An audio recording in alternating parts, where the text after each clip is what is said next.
Hey everybody, Ed here with the Digital Digest, and today I wanted to share a quick unboxing and first look at the Google Nexus 9. This 8.9-inch Android tablet is priced at $399 for the 16GB model and $479 for the 32GB version.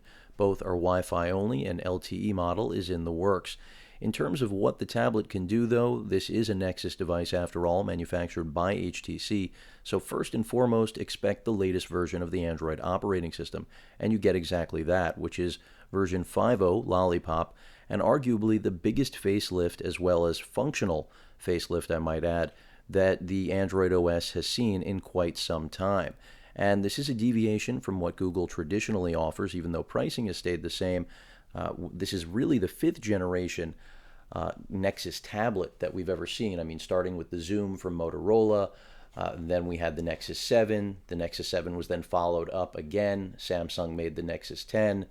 And here we now have, of course, the Nexus 9. And nothing else announced at this point. This is actually the front of the box. This is the back. And that's exactly what the tablet looks like. Again, Wi-Fi only. What's really impressive about this device isn't its display, which is unfortunate. That doesn't mean it won't have a great display. I expect it to be right up there with the competition, aka Apple. And I'll start off with the display before I get it out of the box, just run through specifications. 2048 by 1536, and again 8.9 inches, 4:3 aspect ratio. So Google clearly taking on the latest revision of the iPad Air. Anyone who thinks this is aimed at taking on the Mini, this is really aimed, in my opinion, at taking on both. But clearly the iPad itself, because this comes in at $100 less and arguably offers more power. And it really just depends on your preference of mobile platform, but I think it will definitely attract new users and make current users happy as well, because you've got to know what to expect with a Nexus device. So that's what the display is all about, and I'm pretty sure this is frustration-free packaging, or at least it should be. So I should be able to open this. I'm going to break out the scissor here. But beyond that display, which is IPS for those of you that are curious, which is not my favorite. I would have liked to have seen a Super AMOLED, but it's not a big deal. Not so frustration-free after all, it appears. But beyond the display and the version of the OS, which is clearly already very critical, the processor itself, the Tegra K1 Project Denver chip from NVIDIA, it's a dual-core 64-bit chip, which, if you look at the competition right now, this is the first at least Android device with a 64-bit processor. Apple has gone this direction as well, and it makes sense. I'm having a little bit of trouble, admittedly, with the packaging here, despite what should have been frustration-free, at least I thought. And overall, even though it's dual-core, again, I'm going to remind all of you, not quad-core, this still promises to be one of the strongest mobile processors on the market. So the display may not be the knockout many had hoped for, but the processor itself, the 2 gigs of RAM that complements it, those are the things that I do look to be great. Also, the audio experience. 15 ounces, this tablet, so it's not a lightweight, but for its form factor, I think very well balanced. Let me go ahead and unwrap it, get it out of the plastic, and then once I've done that, we'll take a look at what else is in the box. I know exciting things are in there. But a soft touch plastic finish, which I actually like quite a bit. Now, because HTC is manufacturing this, and really their game is always to make high quality devices, at least when it comes to build quality, I'll give them that. They've always been about unibody type materials, metal build, going all the way back to the Flyer, for those of you that remember that Android tablet. They've done a nice job here. I can already tell this is a quality feel, higher quality than we had with the Nexus 10 or any other Nexus generation. It combines that soft touch plastic back finish that is grippy and comfortable to hold with a metallic feel that, again, just didn't exist on previous Nexus devices. We have some upgraded cameras. I believe the front-facing one right there is 1.6 megapixels.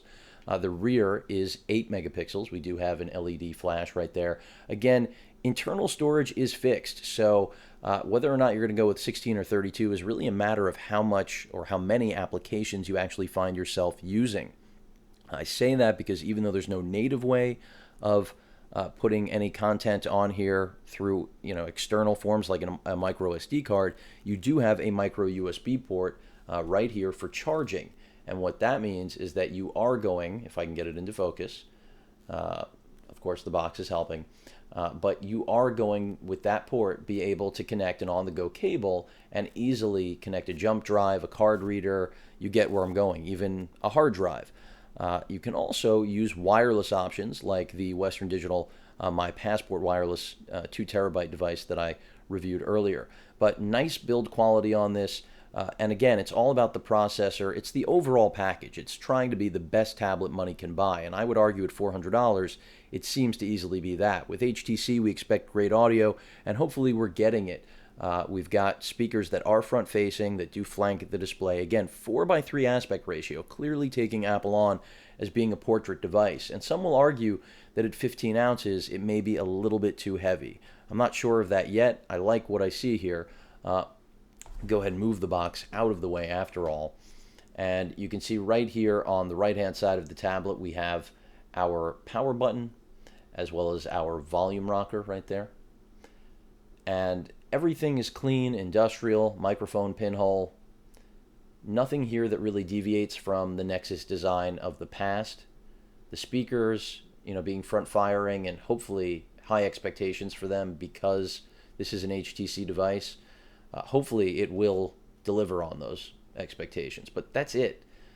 So very clean device. You'll always have the latest software on this, your headphone jack right there, and that's the other promise of a Nexus device. Now let's go ahead and see if it powers up, because with something like this, the whole idea of a Nexus device, beyond the value and overall experience that you're going to get in the device, looks like, yep, we do have some power, is the promise that your device is going to outlive the competition because you're actually going to continue to get software updates. In fact, you're somewhat of a beta tester for every latest update to the Android operating system, which sometimes will even run into problems with older apps that aren't compatible, like let's say a mobile banking app. Not always the best for Nexus devices because they don't keep up to the most current version of the OS, but I'm not trying to go off track here. The idea of getting updates directly from Google means this tablet will outlive just about every other on the market. And the fact that you can customize this and really get underneath it, frankly, if you want to, and it's not a lockdown device, means even more than those updates that you're getting natively. So it literally is reference hardware. HTC is a great manufacturer. Again, the IPS display on here is right in line with the competition. I would have liked to have seen a Super AMOLED, though. I can't argue otherwise. And unfortunately, I think we'll have to wait for Sammy to be back on board manufacturing. I'm not going to go through the paperwork. As far as battery life, I think the battery is a 6200 milliamp battery.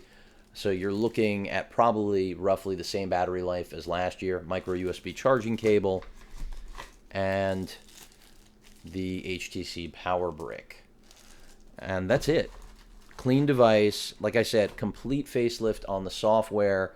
I'm going to eventually do a walkthrough on this because, after all, this is what it's all about. You're looking at the next version of Android for both phones and tablets, and this is a really important change. I can already tell you Wi-Fi reception looks really good based on how many actual routers it's picking up in my area, more than I've seen on many other tablets. But excited to finally get this out of the box. Again, a solid offering. It's all about that Kepler DX1 processor, really in another league. Even though benchmarks right now look mixed, trust me, you're looking again at the most powerful pound for pound, ounce for ounce tablet on the market. The only thing I really could have asked for more here in the Nexus package is a better screen. When I say better, higher res, different technology than IPS, but that's part of making the Nexus line cost effective. If this started at $500 like Apple's product did, aka the new Air, then I think we might get to see some of those features. And maybe one day we'll get that sort of premium device. This definitely appears to be a step in the right direction, though, with making the Nexus more premium. It's the first one to have metal, which doesn't mean much, but it certainly feels like a more sturdy, well-made, I would say, device than the all-plastic build that anyone who's been a Nexus user is accustomed to. Not that that's a knock. Lightweight is a good thing. In fact, as I said before, some believe this is too heavy. But upgrades elsewhere, just everything across the board. from the Wi-Fi chipset, of course, AC compatible.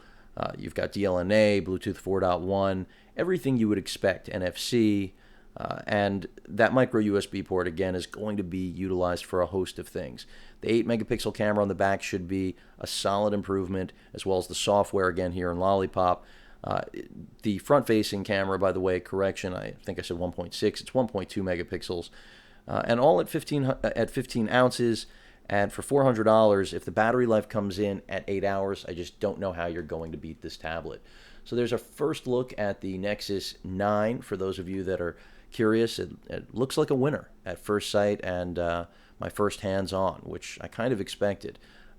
Is this going to be the tablet to rule them all across the entire range? No, that's what's great about Android.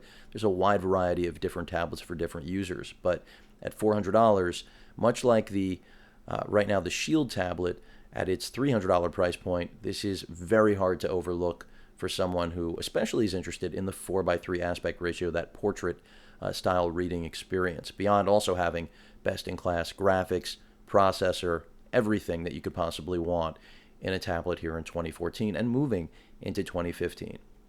Any questions or comments, please feel free to post them. And of course, as usual, please feel free to subscribe. Later.